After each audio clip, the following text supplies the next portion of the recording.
Hello there, YouTube. Devin here again, and today I have another helmet video for you. And this is one that I wasn't planning on doing because it's so close to the Pazgat, but I figured I'd do it anyways because this is the helmet I gave my roommate, and he not knowing how to appreciate it or understand what it is, or even really to understand what it's worth and what it will be worth here, because these weren't made for that long, so it's probably here in the next couple of years going to be like $500 if I hang on to it.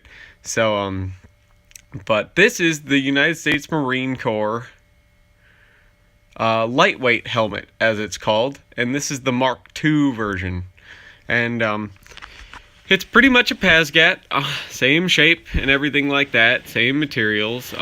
There's a couple little differences, and this one is brand new except for a little ding it got right there. Two little dings, it looks like, or is that just okay? Well, it got dinged a little bit, but this is brand new, unused pretty much.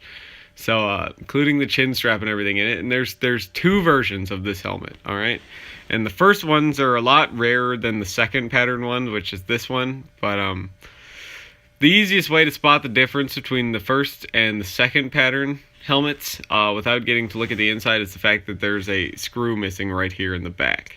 So right where that yellow kind of spot is, where the paint has chipped off, where I bumped it, right here, there would be another screw on the first pattern ones. So just like a Pazgat would have the same screw arrangement.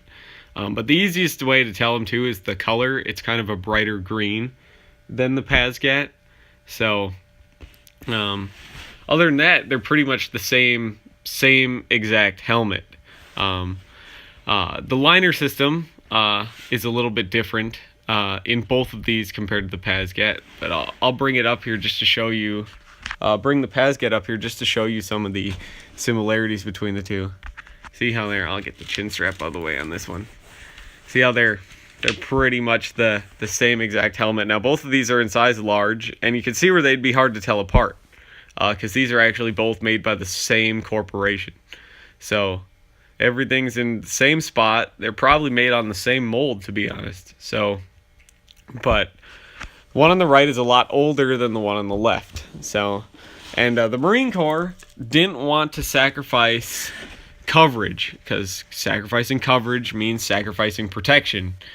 So when all the other branches went to the ACH, which is like a cut down version of the Pazgat, so it doesn't have a bill or anything, the Marine Corps is like, no, we'll stick with this shell because it offers more coverage, which offers more protection. So they kept the Pazgat style shell, and just recently in 2014 started phasing it out for the ECH. And if you haven't seen the ECH, please go check out my ECH video. That's a very, very popular one. There's not a lot of information out there on those, and I'm probably one of the few civilians in the world that owns one. So, but these were made kind of in the late 2000s, like mid to late 2000s, up until just recently, like 2012, I think is when they stopped making them. So they're incredibly, they're going to be incredibly rare because they were only made for a couple of years. Despite there's like a couple 100,000 of them around, there's not all that many that are going to be coming here on the market, because a lot of people like them for sentimental value, especially if you really like having the more protection, but you like having a more comfortable liner than the Pazgat. This is the helmet for you if you could find one. It's called the lightweight helmet because it's made out of a little bit different materials and different weaves than the Pazgat, making it slightly lighter than a Pazgat.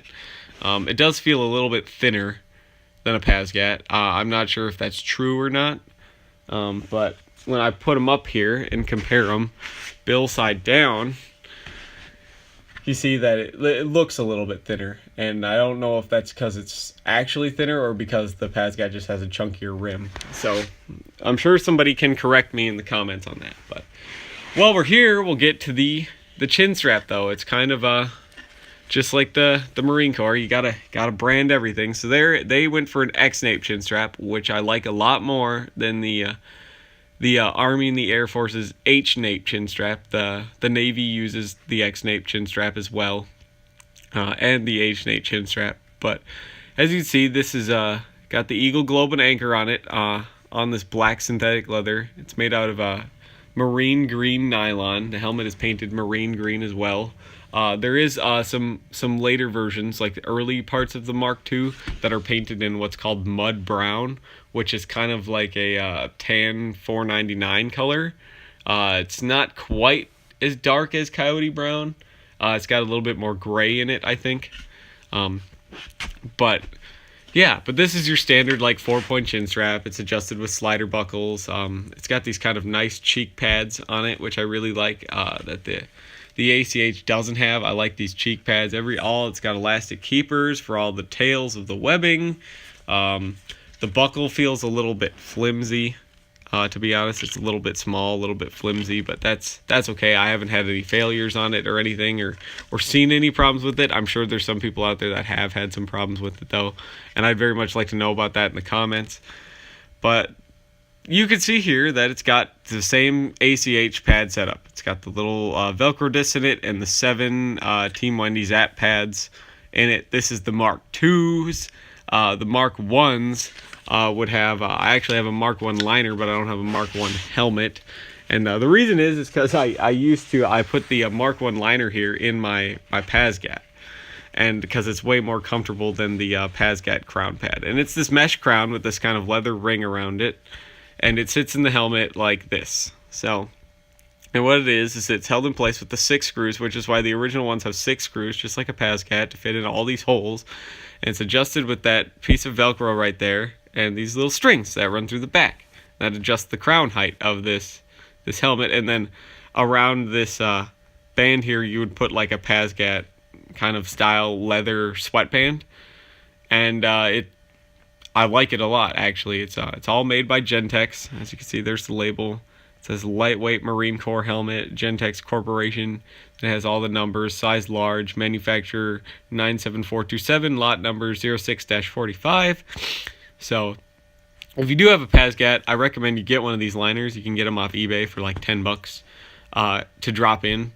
They do run pretty close to the size, so if you have a size large Pazgat, get a size large suspension here. You might have to stretch the nylon a little bit, but yeah, it's actually a very, very comfortable suspension system, and I see why the Marine Corps liked that. But then to kind of standardize with the rest of the military, they went to the pad setup. So the Mark 1s will have this type of suspension in them and 6 screws, whereas the Mark 2s like this one will have the pad type ACH suspension, same chin strap. So they all have this chin strap and 5 screws. And you can find them in green and you can find them in brown. So don't be concerned if you find one in any way or the other. Yeah, so it's pretty much a just updated version of the Pazgat using slightly nicer materials. It's got some slightly different colors. Has a way better chin strap. Both the suspensions. I like the Mark 1s better because their suspension. I like having a suspension over a pad system. Just for where I live, it tends to work better where we get a lot of temperature extremes. So where I live, which is Minnesota, it's very, very well known for you can get all 4 seasons in a week. It can go from being 120 degrees to snowing the next day. It's not uncommon for that to happen, and for fluctuations like that, a suspension type is much, much better than a pad type liner. So hopefully you guys like this helmet. If you're interested, I'll probably end up giving this helmet away for my 100 subscriber giveaway. It's a size large, so it's probably going to be a bit big for a lot of you, but most of the military fits in a size medium or a size large, with very, very small amounts going to extra large or small. So this will fit more people than whatever. And if your head is a little bit small, you could try something like I recommended in another one of my videos, which is try wearing a hat inside of your helmet. Food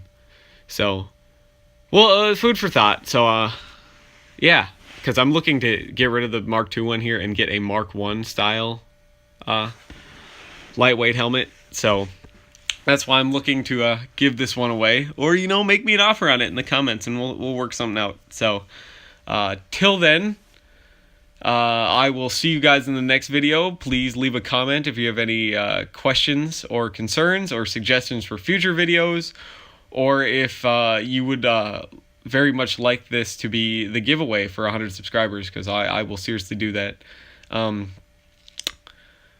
Till then, please like this video if you're interested in this sort of stuff. I really like the praise I'm getting. We're almost at 65 subscribers as of today. And I will see you guys in the next video. Bye.